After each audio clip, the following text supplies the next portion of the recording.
تم کیا چاہتی ہو؟ میں بس یہ چاہتی ہوں فہد، کسی اور کے بولنے سے پہلے تم یہ بات خالہ کے دماغ میں ڈال دو کہ وہ ماما سے تمہاری اور میری بات کرے۔ وانیہ نے اس کے سامنے ہٹ درمی سے کہا۔ وہ دونوں آج پھر کسی ریسٹورنٹ میں بیٹھے تھے آمنے سامنے، اور وجہ تھی ہر بار کا مسئلہ۔ فہد نے وانیہ سے اپنی محبت کا اظہار تو کر دیا تھا، مگر ابھی تک اس محبت کو کسی رشتے میں بدل نہیں پایا تھا۔ وانیہ کے دو رشتے اسی کی برادری سے آ چکے تھے اور دونوں ہی اس کی حیثیت سے بڑھ کے تھے، مگر وانیہ نے صرف فہد کی محبت میں یہ دونوں رشتے منع کیے تھے۔ مگر اب کی بار شیلا بیگم نے صاف صاف وانیہ کو کہہ دیا تھا اب کہ اگر کوئی رشتہ آیا اور وہ انہیں وانیہ کے لیے مناسب لگا تو وہ بنا اس کی مرضی جانے ہاں کر دیں گی۔ میری پوزیشن سمجھنے کی کوشش کرو وانیہ، فہد نے بہت مان سے اس کے ہاتھ پر اپنا ہاتھ رکھتے ہوئے کہا۔ پوزیشن اب تم میری سمجھو فہد، وانیہ نے اپنا ہاتھ اس کے ہاتھ کے نیچے سے غصے میں نکالتے ہوئے کہا۔ 3 سال سے تم مجھے کسی نہ کسی طرح سے ٹالے جا رہے ہو، نہیں جوڑنا مجھ سے رشتہ، صاف بولو۔ وانیہ کے غصے سے کہنے پہ فہد نے ایک افسوس بھری نگاہ اس پہ ڈالی اور کہا، تمہیں یہ لگتا ہے وانیہ کہ میں تم سے ٹائم پاس کر رہا ہوں؟ مجھے کچھ نہیں پتا فہد، 3 سال ہو گئے ہیں مجھے اپنی پڑھائی مکمل کیے ہوئے۔ تم اچھی طرح جانتے ہو ہماری برادری میں لڑکیوں کو اتنی دیر تک گھر نہیں بٹھاتے۔ جو کرنا ہے جلدی کرو فہد، ورنہ کیا وانیہ؟ فہد نے شاک انداز میں وانیہ سے پوچھا۔ ورنہ فہد بھول جانا کہ ہمارے درمیان کبھی کوئی رشتہ بھی تھا۔ اتنا بول کے وانیہ وہاں رکی نہیں، تیزی سے ریسٹورنٹ سے نکل گئی۔ جی اماں، آپ بے فکر رہیں۔ شاہدہ بیگم جو تقریباً آدھے گھنٹے سے اپنی ماں کے کمرے میں موجود کسی بات پہ غور و فکر کر رہی تھی، اندر آتے شہزاد نے اپنی دادی اور پپو کی ساری باتیں تو نہیں سنی، مگر اپنی پپو کا آخری یہ ایک جملہ سنا، اس کا دل نہ جانے کیوں یہ گواہی دے رہا تھا کہ جیسے کچھ غلط ہونے والا ہے۔ السلام علیکم دادی جان اور پپو جان۔ شہزاد نے اچانک کمرے میں داخل ہوتے ہی سلام کیا، اور شہزاد کا شک یقین میں تب بدلا جب اس کی اچانک آمد پر اس کی دادی اور پپو کے چہرے کا رنگ بدلا، مگر لاکھ وہ لاڈلا سہی، مگر وہ یہ پوچھنے کی جرت نہیں کر سکتا تھا کہ آپ دونوں کیا باتیں کر رہی تھی۔ دادو، وہ برابر والے گھر سے عدنان کی دادی آپ کو بلا رہی ہے، کسی کام سے 2 سے 3 بار وہ بشیرہ اماں دادا کی خاص ملازمہ سے بول چکی ہے، مگر آپ کو بتانا یاد نہیں رہا۔ ہائے میرا بچہ، اچھا ہوا تو بتانے مجھے یہاں آ گیا۔ چل مجھے چھوڑ کے آ اس کے گھر۔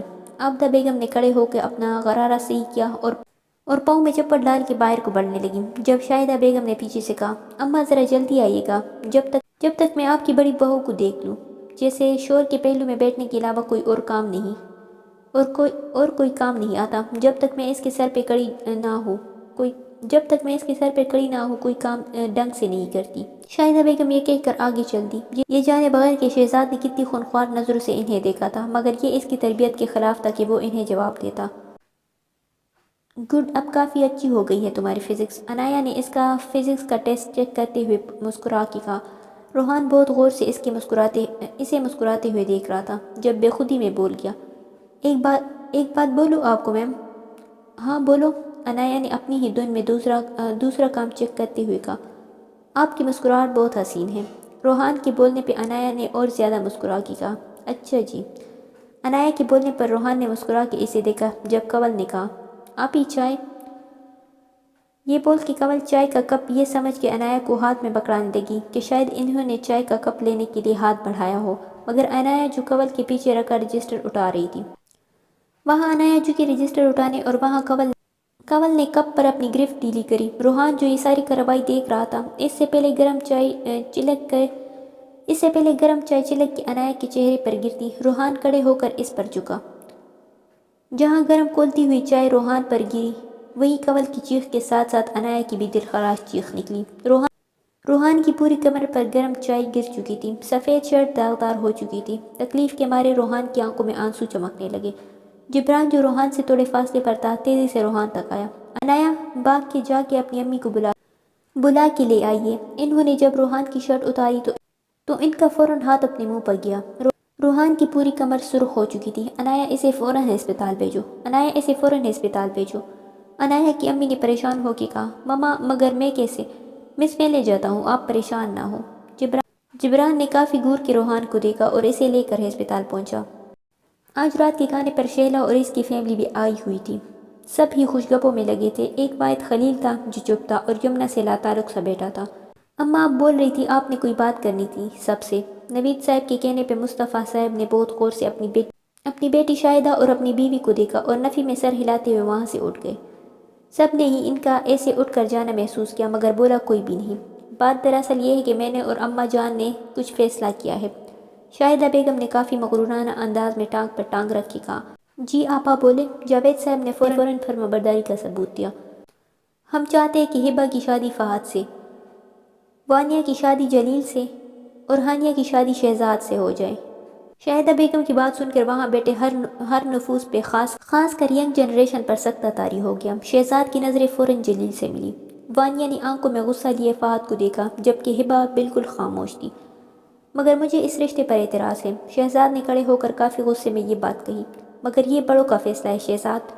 شاہدہ بیگم ایک دم بول پڑی۔ میری زندگی کا فیصلہ میں کروں گا کہ مجھے کس کے ساتھ زندگی گزارنی ہے۔ وانیہ، ہانیہ، ہبہ میری چھوٹی بہنوں کی طرح ہے، میں یہ سوچ بھی نہیں سکتا ان کے بارے میں۔ اتنا بول کے شہزاد وہاں رکا نہیں بلکہ چلا گیا۔ اماں اور شاہدہ بیگم نے ایک دوسرے کو اشارہ کیا۔ اس سے پہلے وہ کچھ اور بولتی، نوید صاحب بول پڑے۔ ابا، آپ کو کس نے حق دیا میری اولادوں کی زندگی کے بارے میں فیصلہ کرنے کا؟ ابھی ان کا باپ مرا نہیں، زندہ ہے۔ شمائلہ بیگم کا رو رو کے برا حال تھا۔ روحان کی کمر بری طرح جل چکی تھی۔ الٹی کمر کر کے وہ دوائیوں کے زیر اثر سو رہا تھا۔ آنٹی آپ کب تک ایسی بیٹھی رہیں گی؟ اب گھر چلی جائے، میں ہوں روحان کے ساتھ، جبران نے شمائلہ بیگم کو دلاسا دیتے ہوئے کہا۔ غانیہ آپ سمجھائیں نا آنٹی کو، جبران نے پاس کھڑی غانیہ کو ہلکی سی سرگوشی میں کہا۔ تائی جان، جبران ٹھیک بول رہے ہیں، آپ گھر چلے جائیں، ویسے بھی ڈاکٹر نے بولا ہے کہ شام تک چھٹی دے دیں گے۔ مگر بیٹا میں ایسے کیسے؟ شمائلہ بیگم نے غانیہ کا ہاتھ تھامتے ہوئے کہا۔ تائی جان آپ ایسے روئیں گی تو پھر آپ کی طبیعت خراب ہو جائے گی، پلیز گھر چلے، ماما کی بھی کالز آ رہی ہے، وہ پریشان ہے آپ کے لیے۔ غانیہ اور جبران کے سمجھانے پر شمائلہ بیگم گھر چلی گئی۔ 3 گھنٹوں کے بعد روحان کی دوائیوں کا اثر ٹوٹا تو روحان کے وارڈ بوائے نے اسے بٹھایا۔ ابھی وارڈ بوائے اس کی کمر کی ڈریسنگ کر کے گیا تھا جب جبران کمرے میں آیا۔ جبران بالکل خاموش تھا، ایک لفظ بھی اس نے نہ روحان سے کہا نہ اس سے بات کی۔ روحان بہت غور سے جبران کو دیکھ رہا تھا۔ ان 4 مہینوں میں جبران اس کے دل کے بہت قریب ہو گیا تھا، اس کی فیملی کا ایک ممبر بن گیا تھا۔ تیرا منہ کیوں روٹی محبوبہ کی طرح بنا ہوا ہے؟ کمر میری جلی ہے، شکلیں تو بنا رہا ہے۔ جبران جو اس کی دوائیوں کو پڑھ پڑھ کے دیکھ رہا تھا طنزیہ مسکرایا اور کہا، میں کچھ بولوں گا تو تجھے ہضم نہیں ہوگا۔ کیوں؟ روحان نے جبران کا چہرہ غور سے دیکھتے ہوئے کہا۔ کیونکہ سچ اتنا کڑوا ہوتا ہے کہ بہت کم لوگ کو ہضم ہوتا ہے۔ جبران نے یہ بات کہہ کے بہت غور سے روحان کو دیکھا تو وہ نگاہیں چرا گیا اور کہا، کون سا سچ؟ روحان کے لہجے میں لڑکڑاہٹ واضح تھی، جسے محسوس کر کے جبران پھر طنزیہ مسکراتے ہوئے کہا، ابھی تو میں نے کچھ کہا ہی نہیں ہے اور تیرے الفاظ لڑکڑانے لگے۔ جب میں تجھے آئینہ دکھاؤں گا تو کیسے دیکھے گا تو اپنا چہرہ اس میں؟ کیا بکواس کرے جا رہا ہے جبران اتنی دیر سے؟ تو کھل کے بولو تو سن، شرم آنی چاہیے تجھے۔ مس عنایہ استاد ہے تیری، بے شرم انسان، جبران نے اس کے بے حد قریب آ کے اپنے دانت پیستے ہوئے کہا۔ جبران کی بات سن کے روحان نے بھی اس کی آنکھوں میں آنکھیں ڈال کے کہا، تو میں نے ایسا کیا کیا ہے جو مجھے شرم آنی چاہیے؟ روحان کے لہجے میں بھی اس بار سختی تھی۔ تو اچھی طرح جانتا ہے روحان میں کیا بول رہا ہوں، روحان نے مسکراتے ہوئے کہا۔ ہاں جانتا ہوں تو کیا بول رہا ہے اور تو کیا سننا چاہتا ہے میرے منہ سے، وہ میں تجھے ابھی بتا دیتا ہوں۔ عنایہ میری روح کا سکون ہے، میرے دل کی دھڑکن ہے، میری آنکھوں کی ٹھنڈک ہے۔ جب انہیں دیکھتا ہوں بھرتا نہیں دل اس سے، دل چاہتا ہے ساری زندگی میں انہیں دیکھتا رہوں۔ میرا جنون ہے، وہ میری ضد ہے۔ ساری باتوں کا خلاصہ یہ ہے عنایہ طارق میری پہلی نظر کی محبت ہے، جو میری آخری محبت بننے والی ہے۔ واہ بھئی واہ، غالب کی شاگرد، کیا کہنے آپ کے؟ جبران نے باقاعدہ تالیاں بجاتے ہوئے کہا، استاد کا درجہ ماں باپ کے برابر ہے، ان کا احترام ہمیں اتنا ہی کرنا چاہیے جتنا اپنے ماں باپ کا کرتے ہیں، ان کو غلط نگاہوں سے نہیں دیکھتے۔ جبران میں تیرا منہ توڑ دوں گا اگر اب تو نے کوئی بھی بکواس کی تو۔ روحان نے تقریباً چیختے ہوئے یہ بات کہی تو جبران 2 پل کے لیے چپ ہو کے غور سے اس کا چہرہ دیکھنے لگا۔ روحان تجھے پتہ ہے وہ ٹیچر ہے ہماری، تو کس کتاب میں لکھا ہے ٹیچر سے محبت کرنا ان کے لیے پاک جذبات رکھنا گناہ ہے؟ وہ عمر میں تجھ سے 2 سال بڑی ہے روحان۔ مجھے کوئی فرق نہیں پڑتا جبران، یہ دل ان کے لیے دھڑکنا شروع کر چکا ہے، ان کے ساتھ ساری زندگی گزارنے کی خواہش کر چکا ہے۔ روحان یہ پاگل پن ہے، ہاں وہ میرا جنون بنتی جا رہی ہے۔ تو بھی تو قبل سے خاموش محبت کرتا ہے۔ روحان کے سوال پر جبران نے ایک نظر اسے دیکھا اور کہا، وہ میری کلاس میٹ ہے، میری استاد نہیں۔ مجھ سے 1 سال چھوٹی ہے، مجھ سے 2 سال بڑی نہیں۔ میں اسے میڈم یا مس نہیں کہتا، نہ وہ مجھے اپنا شاگرد سمجھتی ہے۔ تو میرے لیے دعا کرنے کی بجائے مجھے نصیحتیں کر رہا ہے، روحان نے چڑھتے ہوئے کہا۔ روحان کی بات پر جبران نے ایک لمبی سانس لی اور کہا، کہتے ہیں محبت ہونے لگے تو صدقہ دو، محبت ہوئی تو مل جائے گی، بلا ہوئی تو ٹل جائے گی۔ اتنا کہہ کے جبران نے جیسے ہی باہر جانے کے لیے دروازہ کھولنے کے لیے ہاتھ بڑھایا، ایک دم کوئی چیز بہت زور سے اس کے پاس والی دیوار پہ آ کے لگی اور چکنا چور ہو گئی۔ جبران نے فوراً اپنے آپ کو بچایا اور دیوار کی طرف دیکھا تو دوائی کی بوتل ٹوٹی ہوئی نیچے پڑی تھی۔ جبران نے شاک نظروں سے بوتل کو دیکھا اور پھر روحان کو، جو غصے میں اسے ہی گور کے دیکھ رہا تھا۔ ابے پاگل ہے، لگ جاتی میرے ابھی۔ اسی بات کا تو افسوس ہے کہ نشانہ چوک گیا۔ کیا؟ جبران نے صدمے کی حالت میں اسے دیکھتے ہوئے کہا، ہاں، وہ بلا نہیں ہے، میری محبت ہے۔ روحان نے جتاتی نگاہوں سے اسے دیکھتے ہوئے کہا، ابے سالے، میرے مس عنایا کو نہیں تجھے بولا، بلا جن دیو۔ یہ کہہ کے جبران نے باہر کو دوڑ لگائی اور روحان صرف غصے میں اپنی مٹھیاں بیچنے کے علاوہ کچھ نہیں کر سکا۔ یہ کس لہجے میں تم بات کر رہے ہو مجھ سے؟ نوید صاحب کا لہجہ اور خاص کر ان کی بات سن کر شاہدہ بیگم آگ بگولہ ہو چکی تھی۔ لہجہ تو میرا بالکل نارمل ہے آپا، مگر لگتا ہے میرا انکار آپ کو ہضم نہیں ہو رہا۔ بات کو بڑھاؤ مت نوید، ہم بہتر فیصلہ کرتے ہیں اپنے پوتا پوتیوں کی زندگی کا۔ بات اگر آپ کی ہوتی تو آپ بھلے اپنے پوتوں پوتیوں کی زندگی کو ختم کر دیں، میں ایک لفظ نہیں بولوں گا، مگر یہاں فیصلہ آپ کا نہیں ہے، اور جن کا ہے ان کا ہر فیصلہ، بھلے وہ کسی کی بھی زندگی سے جڑا ہو، مجھے منظور نہیں ہے۔ کیوں؟ ہم نے اپنی بیٹی کا ہاتھ تمہارے بیٹے کے ہاتھ میں نہیں دیا کیا؟ شاہدہ بیگم نے دوبارہ گرجتے ہوئے کہا، اس میں بھی آپ کی مرضی شامل تھی، اور دوسری مین وجہ خلیل کی پسندیدگی تھی، یمنا کے لیے، اسی لیے میں کچھ نہیں بولا۔ نوید صاحب نے بھی حساب برابر کرتے ہوئے کہا، آپ نے خلیل کی مرضی کو مد نظر رکھا، کیا آپ نے ایک بار بھی اپنی بیٹی کی مرضی پوچھی؟ ہمارے ہاں لڑکیوں کے فیصلے ان کے ماں باپ کرتے ہیں۔ شاہدہ بیگم نے کافی اکڑ کے یہ بات کہی۔ اچھا، تو پھر میں بھی اسی خاندان کا حصہ ہوں، میری بیٹی کا فیصلہ بھی میں کروں گا، اس کی ماں کرے گی، اور سب سے بڑی بات، میری بیٹی خود کرے گی۔ اماں جان آپ دیکھ رہی ہیں کس انداز میں مجھ سے بات کر رہا ہے؟ میں کیا ہبہ کے لیے کوئی غلط فیصلہ کروں گی؟ شاہدہ بیگم نے اپنا فیصلہ کمزور ہوتا دیکھا تو اپنی بہن کو ایموشنل کرنا چاہا۔ آپا ایسی بات نہیں ہے، آپ ہماری بڑی ہے، جو فیصلہ کریں گی ہمارے حق میں بہتر ہی کریں گی، مگر آپا میں وانیہ کی ابو کی بھی رضامندی شامل ہوگی، اور دوسری بات نوید بھائی کی بھی درست ہے، میں سب سے پہلے اپنی بچوں کی رائے لوں گی، کیونکہ زندگی انہیں گزارنی ہے، ہمیں نہیں۔ آپ نے ایک مرتبہ بھی فہد سے پوچھا کیا وہ ہبہ سے شادی کرنا چاہتا ہے؟ وہ ہمارا بیٹا ہے، ہم جو کہیں گے وہی کرے گا، شاہدہ بیگم نے اکڑتے ہوئے کہا۔ ہاں تو اپنا فیصلہ اپنے بیٹے تک رکھے، کسی اور پر یہ فیصلہ مت توپے۔ پہلے بھی ایک فیصلہ آپ نے توپا تھا اور کیا نتیجہ نکلا؟ 6 مہینے بھی وہ فیصلہ چل نہ سکا۔ آخری بات کہتے ہوئے نوید صاحب نے جاوید صاحب کی طرف دیکھا۔ سالوں پرانی بات دہرانے کا کیا مطلب ہے نوید؟ جاوید صاحب نے بھی اپنی چپ توڑ کے کہا۔ کیوں نہ دہراؤں؟ اس فیصلے کی وجہ سے کلثوم بھابی کتنی اذیت میں رہی، ارے آفرین ہے ان پہ، جو یہ آپ کی محبت میں اپنے اوپر سوتن تک برداشت کر گئی۔ برسوں پرانی بات آج پھر دہرائی جا رہی تھی، مگر کلثوم بیگم پہلے کی طرح آج بھی خاموش تھی، کیونکہ جاوید صاحب نے ان کا نہ تب سوچا تھا اور نہ آج وہ ان کا سوچتے ہیں، صرف بند کمرے میں ہی اس بات کا اظہار کرتے ہیں۔ اگر انہوں نے اپنی مرضی چلا کے کلثوم بیگم سے شادی کی تھی، محبت کی تھی، تو پھر ماں بہن کے رونے دھونے پر، ان کی ناراضگی پہ بھی ان کی پسند کی لڑکی سے دوسری شادی کی تھی، جو 6 مہینے سے زیادہ نہ چل سکی۔ فیصلہ ہو چکا آپا، نہ میں جاوید بھائی ہوں اور نہ میری بیوی کلثوم بھابی، جو آپ کی ساری ناجائز باتیں، ناجائز خواہشات کا احترام کرے۔ میں اپنے بچوں کے لیے بہترین فیصلہ کرنے کا حق رکھتا ہوں، آئندہ برائے مہربانی اپنے فیصلے اپنے تک ہی رکھے، مجھ پہ توپنے کی ضرورت نہیں۔ نوید صاحب وہاں سے چلے گئے تو رکی شیلا بھی نہیں۔ شاہدہ بیگم نے ایک نظر وہاں سب کو دیکھا اور جا کے اپنے کمرے میں بند ہو گئی، مگر یہ خاموشی کسی گہرے طوفان کا پیغام تھا جو بہت جلد ایک بار پھر قریشی ولا کی بنیاد ہلانے والا تھا۔ نوید، آپ نے کچھ زیادہ ہی تلخ لہجہ استعمال نہیں کیا آپا کے ساتھ؟ یہ تلخ لہجہ ضرور تھا صابرہ، ورنہ اس بار بھی کوئی ان کی بدنیتی کا شکار ہو جاتا۔ بدنیتی؟ میں سمجھی نہیں نوید، صابرہ بیگم نے پریشان ہو کے کہا۔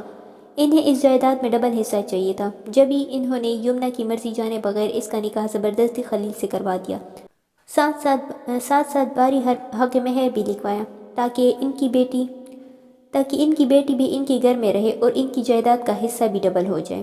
جب بھی انہیں کلثوم بابی اور تم برداشت نہیں صابرہ، تمہارے ساتھ میں کھڑا ہوں جب بھی وہ تم تک نہیں پہنچتی، مگر کلثوم بابی کو دیکھ کے بہت افسوس ہوتا ہے۔ جاوید بھائی نے محبت تو کر لی مگر اس کا حق ادا نہیں کر پائے۔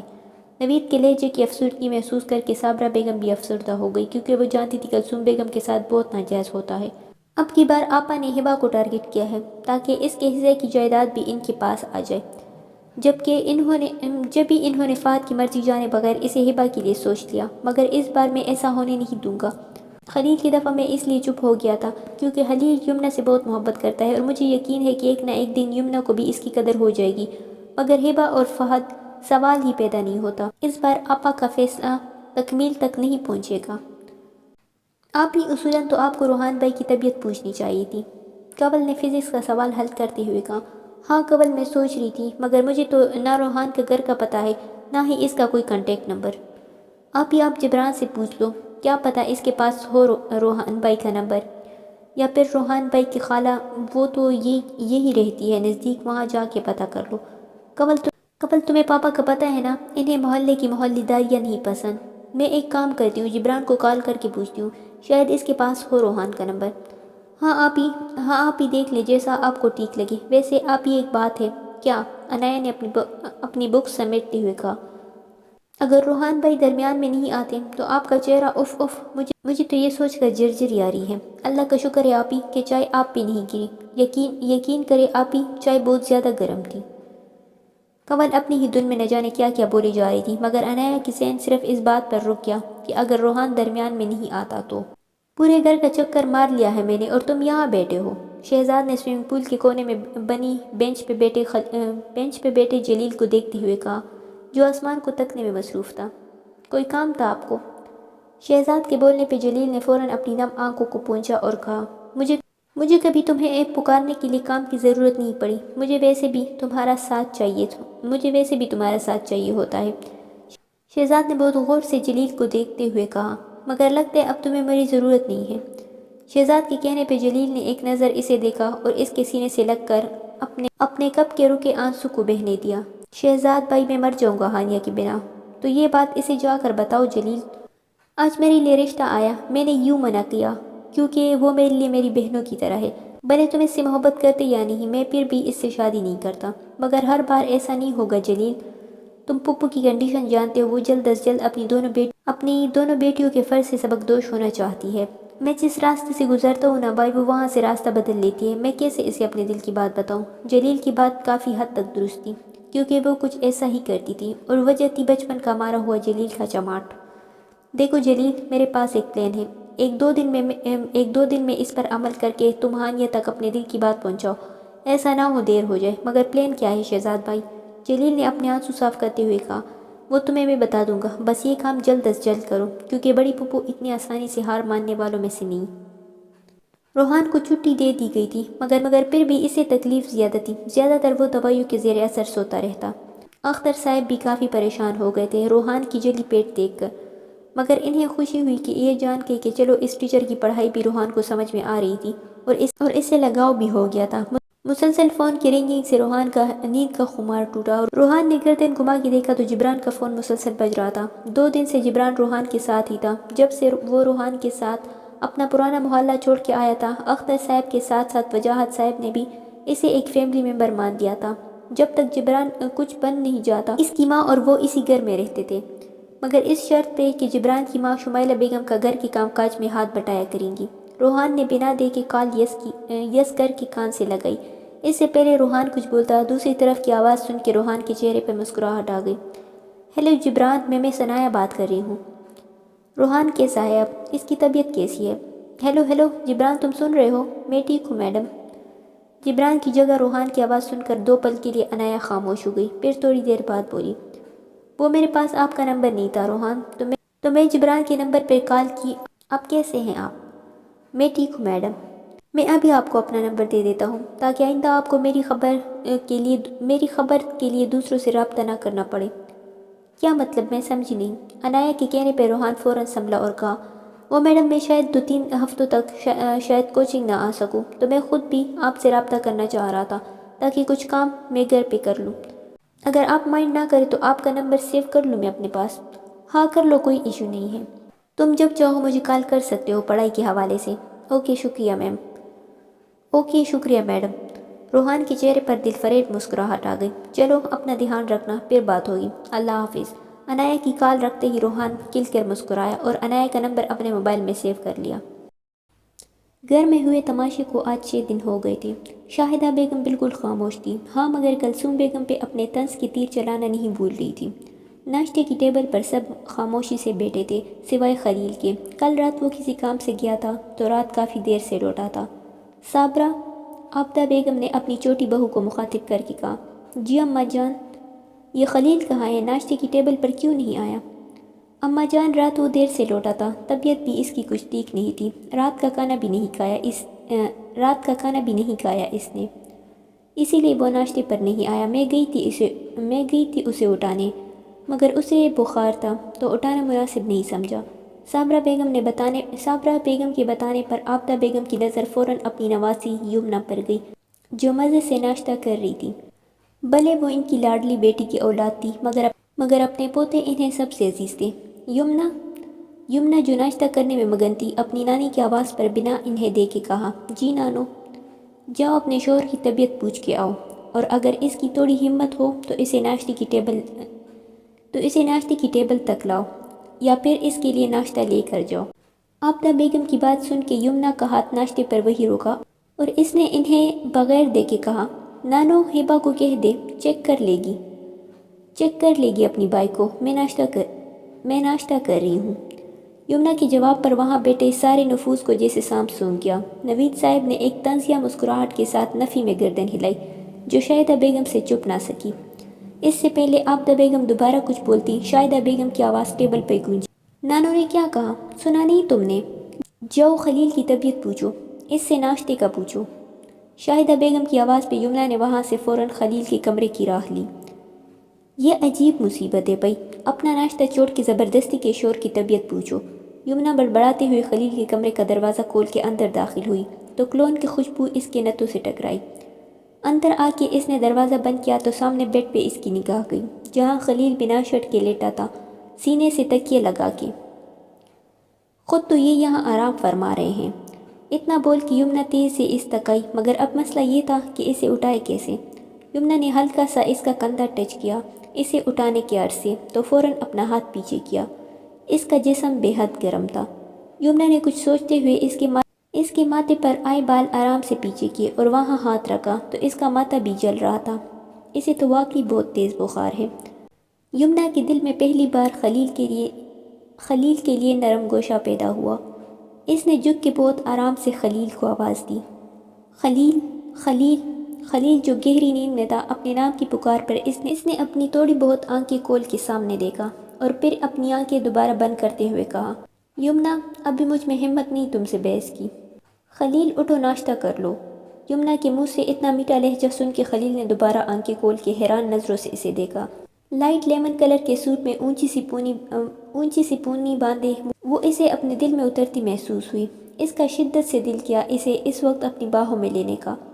اتنے بخار میں بھی خلیل نے اس کے آگے اپنا ہاتھ کیا، نہ جانے کیا سوچ کے۔ یمنا نے ایک نظر پہلے اس کے ہاتھ کو دیکھا اور پھر اسے جو بہت امید بھری نظروں سے اس کا چہرہ دیکھ رہا تھا۔ یمنا نے جھجکتے ہوئے اپنا ہاتھ خلیل کے ہاتھ میں دے دیا۔ خلیل نے اس کا ہاتھ تھام کے ہلکا سا اپنی طرف کھینچا تو وہ خلیل کے اوپر آتے آتے بچی۔ خلیل نے بہت آرام سے ذرا سا اٹھ کے اس کی کمر میں ہاتھ ڈال کے اسے اپنے اوپر جھکایا۔ خلیل کے اس عمل سے یمنا کی ہارٹ بیٹ بہت تیز چلنے لگی۔ خلیل، یہ تم؟ اس سے پہلے یمنا اس پہ سے اٹھتی، خلیل نے اپنے اوپر جھکی یمنا کی گلے میں سے اس کا دوپٹہ اتار کے سائڈ پہ رکھا۔ خلیل، یہ کیا کر رہے ہیں آپ؟ پہلی بار یمنا نے بوکھلاہٹ میں ہی صحیح مگر اسے بہت عزت سے پکارا تھا۔ خلیل نے کروٹ بدلی، اب خلیل اوپر تھا اور یمنا نیچے۔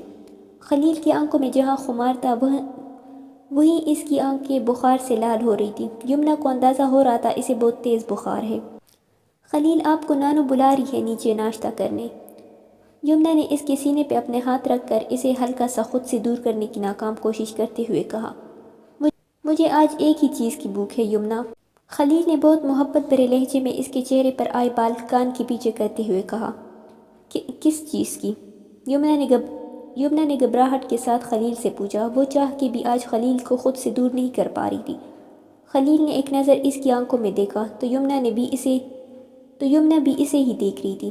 آج بہت قریب سے اس نے خلیل کو دیکھا تھا اور اس کے دل نے آج یہ اعتراف کیا تھا کہ بے شک اس کا شوہر بہت خوبصورت ہے، خاص کر اس کے ہونٹوں پہ سجی گھنی مونچھیں جو اس کے چہرے کی شان بڑھا رہی تھی۔ آج میرے دل کو بہت طلب ہے تمہاری یمنا، آج مجھے دھتکارنا نہیں۔ خلیل کی بات پہ یمنا نے ناسمجھی حالت میں خلیل کو دیکھا۔ اس سے پہلے وہ کچھ سمجھتی، خلیل نے اس کے کپکپاتے لبوں پر اپنے دہکتے ہوئے لب رکھ دیے۔ خلیل کی اس حرکت پر یمنا کا دل بہت زور سے دھڑکا تھا۔ خلیل نے اس کے ہاتھوں کو اپنے ہاتھوں میں قید کیا اور بہت آرام سے اس کی اور اپنی سانسیں ایک کر رہا تھا۔ یمنا مسلسل اپنے ہاتھ اس کے ہاتھ سے چھڑوانے کی کوشش کر رہی تھی، مگر خلیل نے اس کی ساری کوشش بیکار کر دی۔ جب خلیل نے دیکھا کہ یمنا کے ہاتھوں میں پسینہ آنے لگے ہیں تو اس نے اس کے لب آزاد کیے۔ خلیل نے بہت غور سے یمنا کے چہرے کو دیکھا جو کافی حد تک شرم سے لال ہو چکا تھا، جو خلیل کو مسکرانے پر مجبور کر چکا تھا۔ یمنا نے جب خلیل کو خود کو تکتے پایا تو اپنی آنکھیں بند کر کے لمبی لمبی سانسیں لینے لگی۔ خلیل کا ارادہ اسے آزادی دینے کا تھا، مگر اس کی نظر جب یمنا کی شفاف دودھیا گردن پر پڑی تو اس نے اپنا ارادہ ترک کیا اور اس کی گردن پہ جھک گیا۔ یمنا جو سمجھ رہی تھی اب خلیل اسے آزاد کر دے گا، مگر خلیل کی اس حرکت پر اس کے اوزان خطا ہونے لگے۔ اس نے فوراً خلیل کے کندھے کو تھاما اور دھیرے سے کہا، خلیل پلیز۔ یمنا کے کہنے پہ خلیل نے اس کی گردن کو آزادی بخشی اور اس کے سینے پر سر رکھ کے آنکھیں موند کیا۔ تھوڑی ہی دیر گزری تھی کہ یمنا کو اپنے سینے پر خلیل کی گرم سانس محسوس ہوئی۔ اس نے گردن نیچے کر کے خلیل کو دیکھا تو وہ سو چکا تھا۔ یمنا نے اسے اپنے اوپر سے ہٹایا نہیں، بلکہ خاموشی سے وہ بھی آنکھیں بند کر کے لیٹی رہی۔ کیا حال ہے میڈم؟ خانیہ ابھی لیکچر اٹینڈ کر کے نکلی تھی کہ اس کے نمبر پر شہزاد کی کال آنے لگی، جو اس نے فوراً پک کر لی۔ اللہ کا شکر ہے شہزاد بھائی، آپ کیسے ہیں؟ میں بھی اللہ کا شکر۔ اچھا، میں سوچ رہا تھا آج دوپہر میں پپو کی طرف چکر لگاؤں، اس لیے تمہیں کال کی تاکہ تمہیں بھی پک کر لوں تاکہ ایک ساتھ چلے جائے۔ یہ تو اچھی بات ہے شہزاد بھائی، آج ویسے بھی ڈرائیور نہیں آنے والا، میں نے کیب سے جانے کا سوچا تھا۔ چلو ٹھیک ہے، میں کب تک پک کروں تمہیں؟ شہزاد بھائی بس ایک لیکچر رہ گیا ہے، 1 بجے تک آپ مجھے پک کریں گے، پھر ہم رائل ریسٹورنٹ میں لنچ کریں گے، پھر گھر جائیں گے۔ ہانیہ کی بات سن کے جہاں شہزاد مسکرایا وہیں اس کے برابر میں کھڑا جلیل کے لب بھی مسکرائے۔ جو حکم میڈم آپ کا خادم آپ کو 1 بجے پک بھی کرے گا اور لنچ بھی کروائے گا۔ ڈن بھائی۔ شہزاد نے کال کٹ ہوتے ہی اپنے برابر میں کھڑے جلیل سے کہا، چل بھائی تیرا کام ہو گیا، آج اس شہزادی کو قابو کر لینا۔ شہزاد کے کہنے پہ جلیل نے ہاں میں گردن ہلائی۔ ارے بھائی آپ کہاں ہیں؟ اف، ہو گیا میرا۔ ہانیہ نے یہاں وہاں نگاہیں گھماتے ہوئے شہزاد کو کال کر کے کہا، کیونکہ اسے کہیں بھی شہزاد کی گاڑی نہیں دکھ رہی تھی۔ ارے یار گڑیا، میں ایک ضروری کام سے کہیں آیا ہوا ہوں، اس لیے خلیل کو بھیجا ہے، وہ ہوگا دیکھو وہی گئی۔ شہزاد نے جھوٹ بولتے ہوئے 2-3 بار جلیل کو گالیوں سے نوازا تھا۔ شہزاد کے کہنے پہ ہانیہ نے دوبارہ ادھر ادھر دیکھا تو اسے سامنے ہی سفید پجاروں سے ٹیک لگائے بلیک سوٹ میں اسے دکھ گیا۔ ہاں بھائی دکھ گئے خلیل بھائی، مگر میرا لنچ؟ ارے گڑیا میں نے اسے بولا ہے وہ کروا دے گا لنچ تمہیں، اور ویسے بھی تمہاری اس سے کافی بنتی ہے۔ ہاں یہ تو ہے، چلے میں نکلتی ہوں۔ اوکے اللہ حافظ۔ کال رکھتے ہی شہزاد نے دھیرے سے کہا، سوری گڑیا۔ جلیل جو فون میں مصروف تھا اور ادھر ادھر نگاہ گھما کے ہانیہ کو ڈھونڈ رہا تھا، جب بھی اپنے پیچھے سے اسے سلام کی آواز آئی۔ السلام علیکم خلیل بھائی۔ جلیل نے ایک نظر اسے سفید یونیفارم میں دیکھا اور گردن ہلا کے اس کے سلام کا جواب دیا، کیونکہ وہ جانتا تھا اگر وہ بولا تو اس کی آواز سنتے ہی وہ یہاں سے بھاگ جائے گی۔ ہانیہ گاڑی کے اندر بیٹھی تو جلیل نے بھی فوراً گاڑی سٹارٹ کر کے آگے بڑھا دی۔ ہانیہ کے نمبر پر شیلا کی کال آئی، جسے پک کر کے اس نے خلیل کے ساتھ اپنے پروگرام کا بتایا، اور کال کٹ کرتے ہی اس نے موبائل پہ واٹس ایپ چیک کرتے ہوئے جلیل کو خلیل سمجھتے ہوئے کہا، خلیل بھائی یمنا کیسی ہے؟ کچھ بات آگے بڑھی آپ دونوں کی؟ جلیل نے مسکراتے ہوئے اپنا چشمہ اتار کے ڈیش بورڈ پہ رکھا اور کہا، اب یہ بات تو تم اپنے خلیل بھائی سے ہی پوچھنا کہ اس کی بیوی کیسی ہے، ان کے معاملات کہاں تک پہنچے۔ ہانیہ جو اپنے ہی دن میں موبائل یوز کر رہی تھی، خلیل کی جگہ جلیل کی آواز سن کے ایک دم ڈر گئی۔ اس کے ہاتھ سے موبائل چوٹ کے نیچے گر گیا اور اس نے دھیرے سے کہا، جلیل با۔ اس سے پہلے کہ ہانیہ اپنی بات پوری کرتی، جلیل نے اسے فوراً ٹوکا، خبردار جو میرے نام کے آگے بائی لگایا تو۔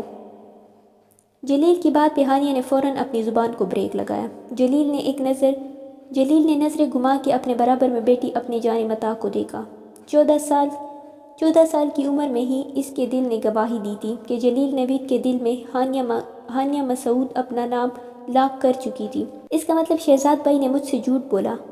ملنے دو ان کو، بتاؤں گی انہیں میں، بات ہی نہیں کروں گی ان سے۔ ہانیہ بہت ہی دھیمی لہجے میں بڑبڑا رہی تھی، مگر جلیل جس کے کان اس کی بڑبڑاہٹ پر ہی لگے تھے، گاڑی کو سلو کر کے پہلے تو اس کا موبائل اٹھا کے اس کی گود میں رکھا، جسے رکھتے ہوئے جلیل کا ہاتھ ہانیہ کے ہاتھ سے ہلکا سا مس ہوا۔ ہانیہ نے فوراً ڈر کے اپنا ہاتھ پیچھے کیا۔ ہانیہ کی اس حرکت پر جلیل نے فوراً اسے دیکھا تو وہ نگاہ جھکا گئی۔ تمہارے شہزاد بھائی کو میں نے ہی تم سے جھوٹ بولنے کو کہا تھا، ان سب میں ان کی کوئی غلطی نہیں ہے۔ گاڑی کی خاموشی کو ایک بار پھر جلیل کی آواز نے توڑا۔ انہوں نے مجھ سے جھوٹ بولا کہ وہ مجھے لینے آئیں گے۔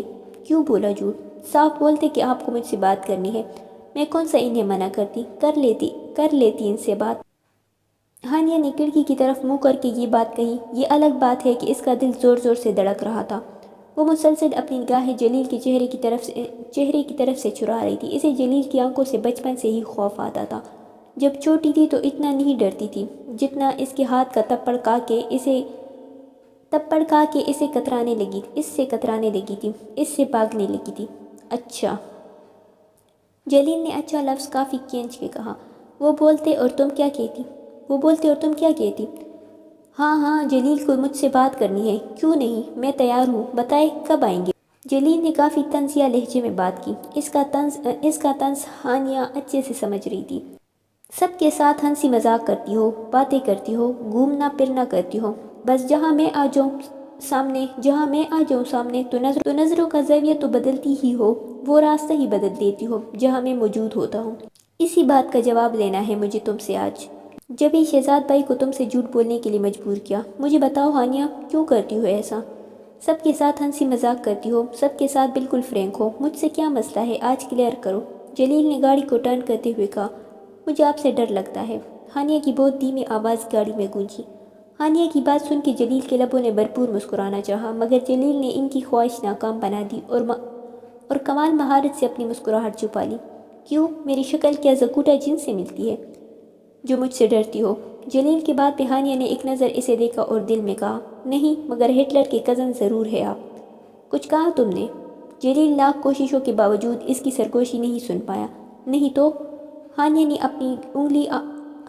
اپنی انگلیاں آپس میں رگڑتے ہوئے کہا۔ جلیل نے ایک نظر اسے دیکھا اور پھر اس کے کپکپاتے ہوئے ہاتھوں کو، مگر چاہ کے بھی وہ انہیں تام نہیں پایا۔ میں کچھ پوچھ رہا ہوں ہانیہ۔ جلیل نے بہت دھیمی لہجے میں اسے مخاطب کیا۔ ہانیہ تو اس کا اتنا میٹھا لہجہ دیکھ کے ہی دنگ رہ گئی۔ ہانیہ کے ایسے دیکھنے پہ جلیل نے اسے بنا دیکھے کہا، ایسے چونک کے مت دیکھو، جلاد نہیں ہوں جو ہر وقت غصہ کرتا رہوں گا بلا وجہ، نارمل انسان ہوں یار، بس کچھ باتوں پہ آ جاتا ہے غصہ مجھے، جس کی وجہ سے آواز اونچی ہو جاتی ہے میری۔ جلیل کے بولنے پہ ہانیہ نے دوبارہ اسے گور کے دیکھا اور کہا، بعض لوگوں پہ آپ بلا وجہ ہی غصہ کرتے ہیں۔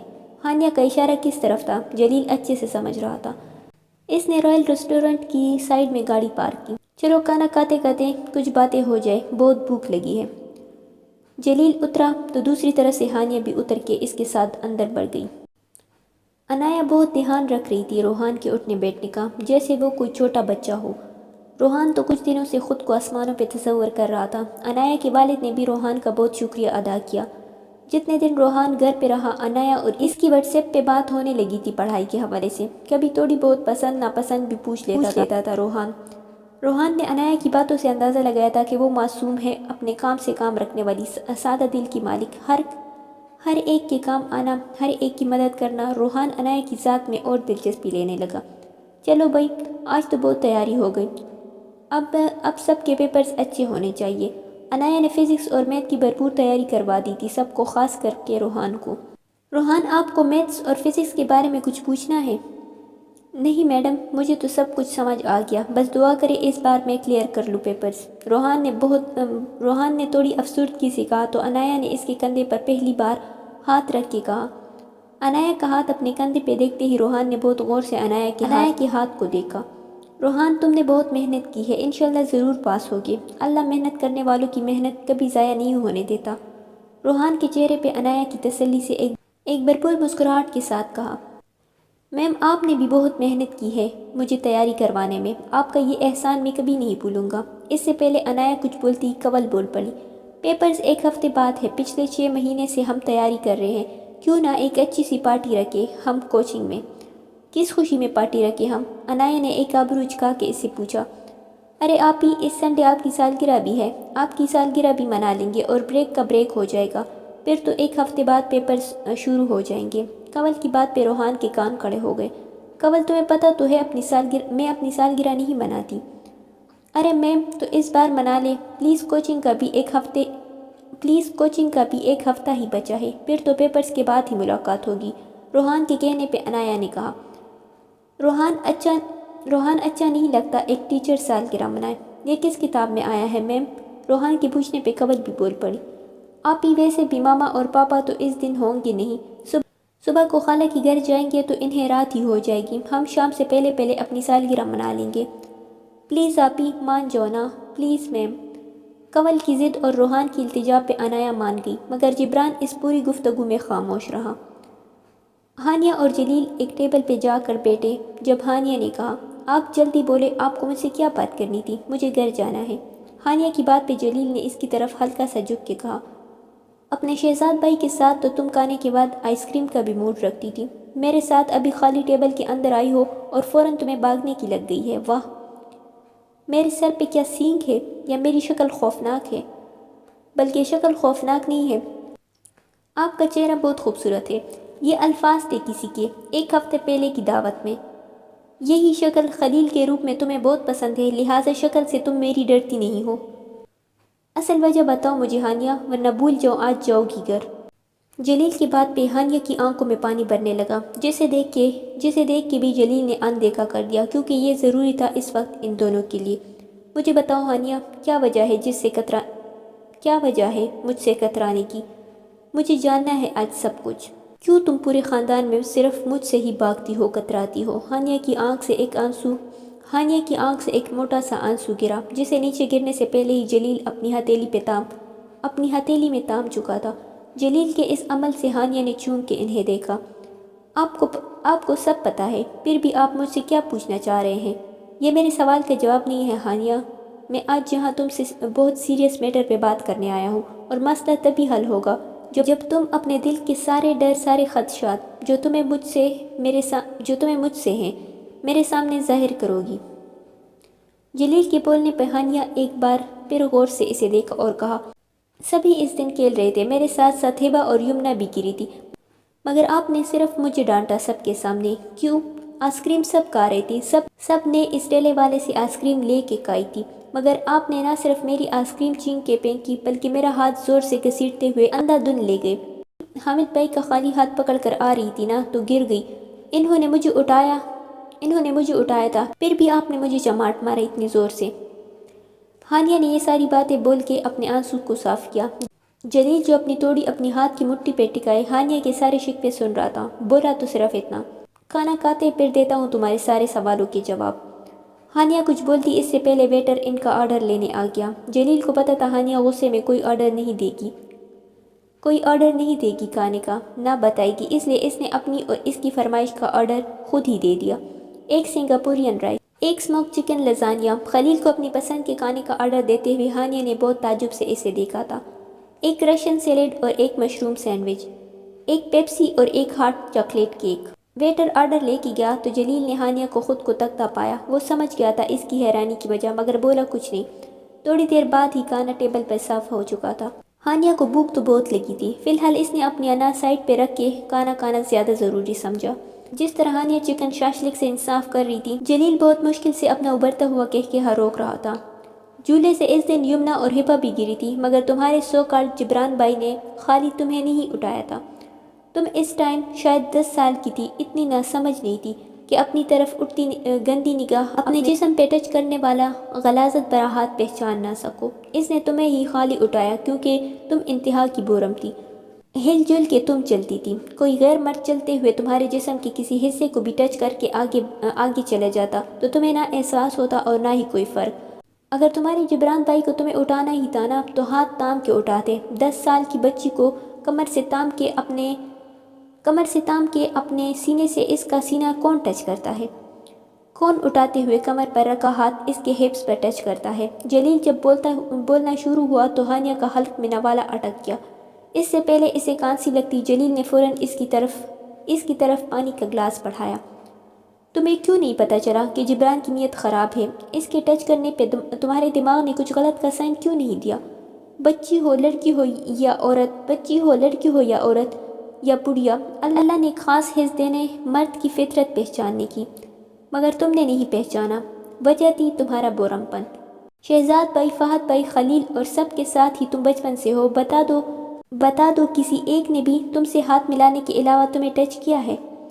تمہیں تپڑ اسی وجہ سے پڑا کیونکہ وہ چلتے چلتے بھی تمہارے جسم کو چھو رہا تھا اور تم صرف رونے میں مصروف تھی۔ اس دن جبران کی قسمت اچھی تھی کہ اس کی جگہ تمہیں پڑا تھپڑ۔ آئس کریم والے سے سب دور کھڑے ہو کر آئس کریم لے رہے تھے اور تم اس سے بالکل چپک کے آئس کریم لے رہی تھی، جس کے مزے وہ آئس کریم والا تمہیں غلط جگہ ٹچ کر کے لے رہا تھا۔ جلیل بول کے چپ ہوا تو ہانیہ کی آنکھوں میں ایک بار پھر پانی بھرنے لگا، جسے دیکھ کے جلیل نے فوراً اپنی مٹھیاں زور سے بھینچی اور کہا، اب اگر تمہاری ان آنکھوں سے ایک آنسو گرا نہ ہانی تو بعد میں پھر میری شکایت مجھ سے ہی مت کرنا۔ جلیل کے ہانی بولنے پہ ہانیہ نے اسے دیکھ اور کہا، یہ سب باتیں کرنی تھی آپ نے مجھ سے، یہ باتیں تم نے مجھے کرنے پر مجبور کیا۔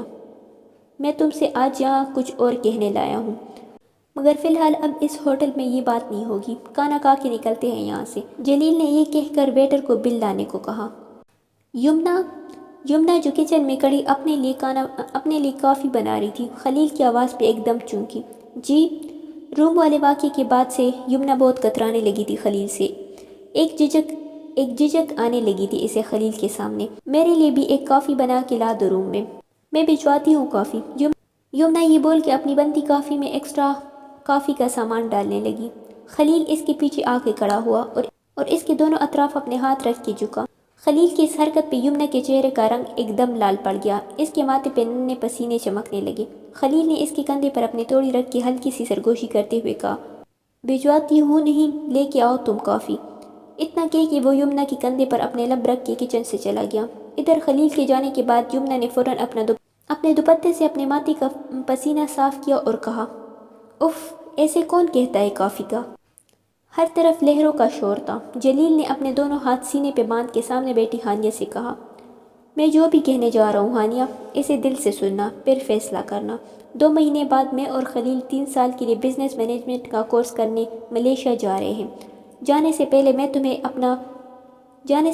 تمہیں اپنا بنانا چاہتا ہوں، اپنی شریک حیات بنانا چاہتا ہوں۔ جلیل کی بات سن کے ہانیہ نے حیرانگی کے ساتھ جلیل کو دیکھا اور دل میں سوچا، یا اللہ، انہیں کیا ہو گیا؟ محبت تم سے شروع سے ہے، مگر اب تمہیں دل کا سکون بنانا چاہتا ہوں، اپنے نام سے جوڑنا چاہتا ہوں۔ جانتا ہوں غصے کا تیز ہوں، مگر یہ غصہ تب ہی زیادہ آتا ہے جب تم میری ذات کو اگنور کرتی ہو، مجھے اہمیت نہیں دیتی۔ مجھے ہانیہ مسعود کی ساری توجہ صرف اپنے لیے چاہیے۔ اس کا دل جب دھڑکے بس میرا نام لے۔ اسے بھلے میری خود غرضی سمجھو یا مطلب پرستی، میں ماما کو بہت جلد تمہارے گھر بھیجوں گا اور جواب مجھے ہاں میں چاہیے۔ ہانیہ کو بولنے کا موقع دیے بنا جلیل نے اپنا فیصلہ اسے سنا دیا۔ ہانیہ بس ہونکوں کی طرح اس کی ساری بات سنتی رہی۔ جلیل نے نہ اسے آگے بولنے کا موقع دیا اور نہ ہی اسے کوئی موقع دیا کہ وہ اپنا فیصلہ اپنے جذبات جلیل کے بارے میں ظاہر کرے۔ جلیل نے ایک نظر خود کو تکتی ہانیہ کو دیکھا اور خاموشی سے جا کے گاڑی میں بیٹھ گیا۔ ہانیہ کی سمجھ میں نہیں آیا کہ جلیل نے اس سے اظہار محبت کیا یا پھر اس پہ اپنا فیصلہ تھوپا۔ یمنا نے 2 کپ کافی ٹرے میں رکھی اور ایک لمبی سانس لے کے کمرے کا رخ کیا۔ خلیل کے بخار والے دن سے ہی خلیل کی قربت میں گزارے پل نے یمنا کی زبان کو بریک لگا دی تھی۔ بات پہ خلیل سے چڑھنے والی یمنا اس کی سانسیں اپنی سانسوں میں محسوس کر کے جیسے سارے شکوے ہی بھول گئی تھی۔ اس کے چہرے پر خلیل کو دیکھ کے جو اب حیا کا رنگ آتا تھا، وہ گھر میں سب کی ہی توجہ کا مرکز بنا ہوا تھا۔ نوید صاحب جو پہلے یمنا کو دیکھ کے کافی ڈر کا شکار تھے، اب اس کی بدلی طبیعت دیکھ کے انہوں نے سکھ کا سانس لیا تھا۔ مگر اب بھی ایک طوفان تھا جو شاہدہ بیگم کی صورت میں ان کے سر پہ منڈلا رہا تھا۔ اچانک ان کا خاموش ہونا بھلے سب کو ہضم ہو گیا ہو، مگر نوید صاحب اور شہزاد کو ان کی خاموشی کسی برے خطرے کا اشارہ کر رہی تھی۔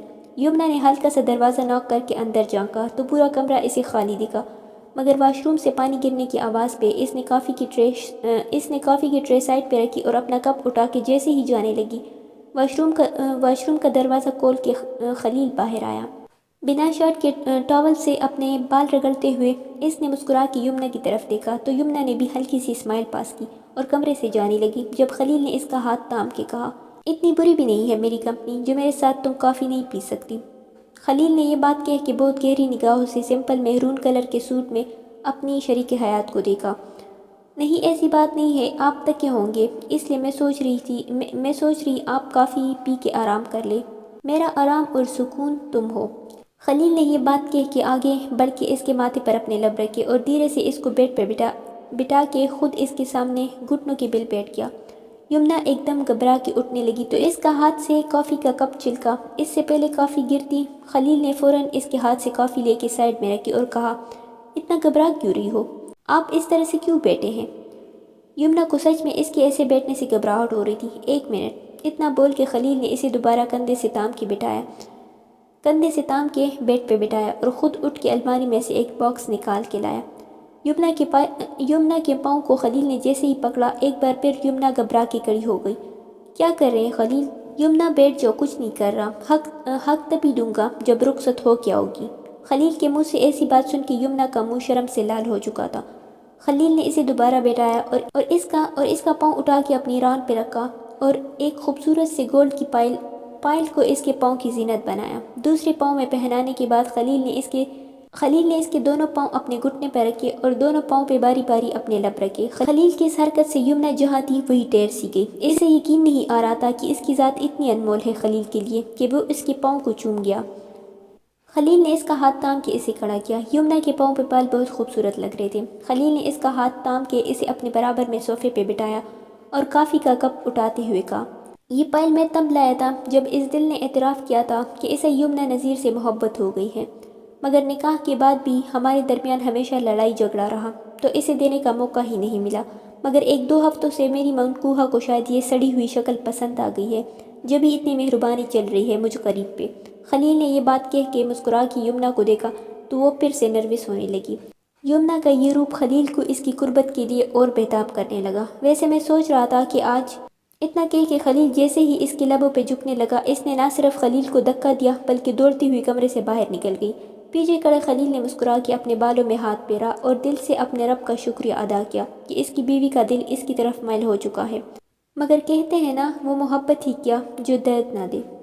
شہزاد جو چکن کڑھائی سے بھرپور انصاف کر رہا تھا جلیل کی بات سن کے اسے اچھا خاصا پندہ لگ چکا تھا۔ اس نے فٹافٹ پانی پیا اور جلیل کو غصے میں گھورتے ہوئے کہا، تیرا دماغ جگہ پہ ہے؟ کیوں ایسا کیا کہہ دیا ہے آپ کی لاڈلی کو میں نے؟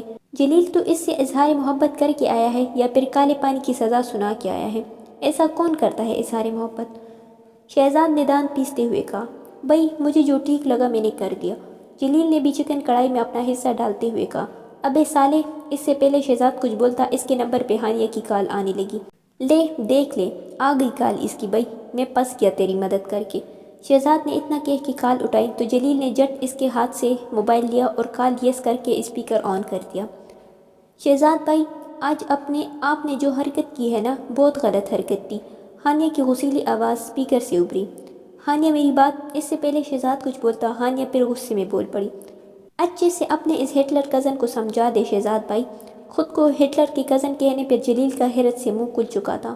ایسے لگ رہا تھا اظہار محبت نے ہی مجھ پر احسان کیا ہو مجھ سے محبت کر کے۔ ایسا کون لڑکا پرپوز کرتا ہے لڑکی کو؟ بات سنو ہانیہ، مجھے جواب ہاں میں چاہیے۔ ہانیہ نے منہ ٹیڑھا کر کے آواز بدل کے جلیل کی نقل اتاری۔ یہ کون سا طریقہ ہے بھائی؟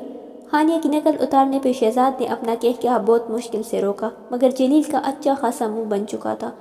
میں بتا رہی ہوں شہزاد بھائی، اس جلیل زکوٹا جن سے کبھی شادی نہیں کروں گی۔ اتنا کہہ کے ہانیہ نے کال کٹ کی اور ادھر شہزاد کا کب سے روکا کہا ابھرا، تو مجھے گھورنا بند کرے گا جبران؟ بہت ہوا۔ روحان نے پرفیوم کی بوتل کا کیپ غصے میں لگایا اور جبران کو گھورتے ہوئے کہا، تیرا ولیمہ نہیں ہے، مس عنایہ کی برتھ ڈے ہے۔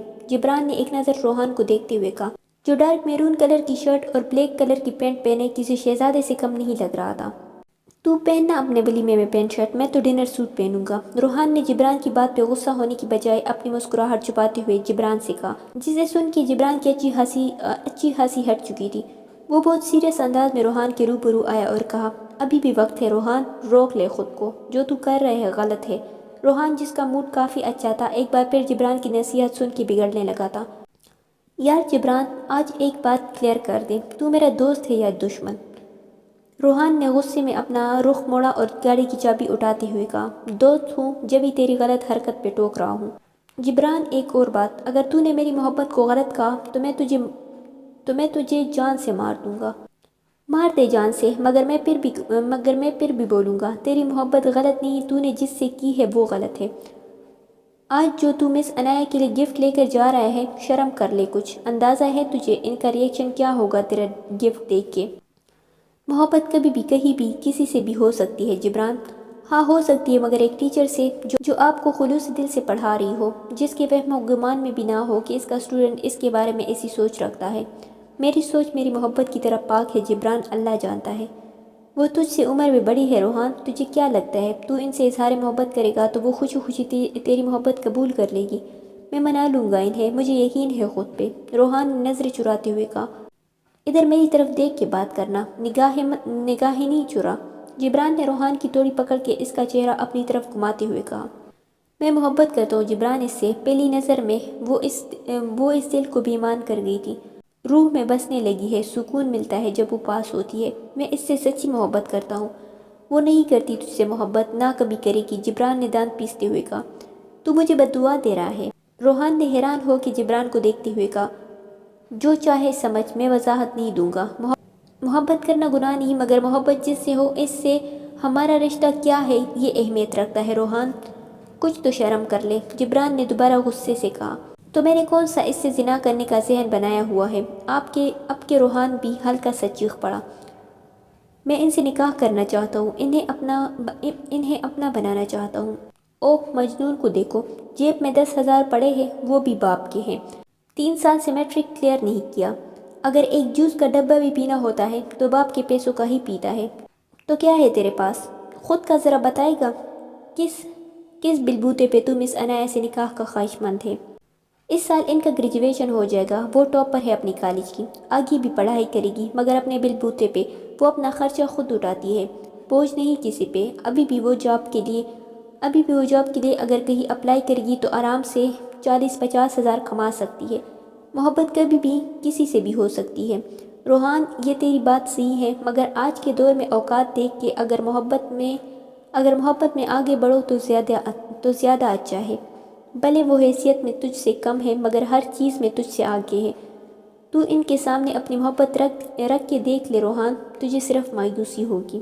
اتنا بول کے جبران جانے لگا جب پیچھے سے روحان نے کہا، تو بھی تو قبل سے محبت کرتا ہے، ہٹا لے گا اپنے قدم پیچھے؟ روحان کی بات سن کے جبران رکا اور کہا، اوقات نہیں اسے اپنا بنانے کی، محبت کرنے کی اوقات ہے جو مرتے دم تک اس سے کرتا رہوں گا۔ وہ بسی ہے دل میں، بسی رہے گی، مگر اپنی زندگی میں جس دن بسانے کے قابل بنا، آزماؤں گا ضرور، نصیب میں اللہ نے لکھی ہوگی مل جائے گی، نہیں ہوگی تو انا للہ و انا الیہ راجعون پڑھ لوں گا اپنی محبت پہ۔ اتنا بول کے جبران رکا نہیں۔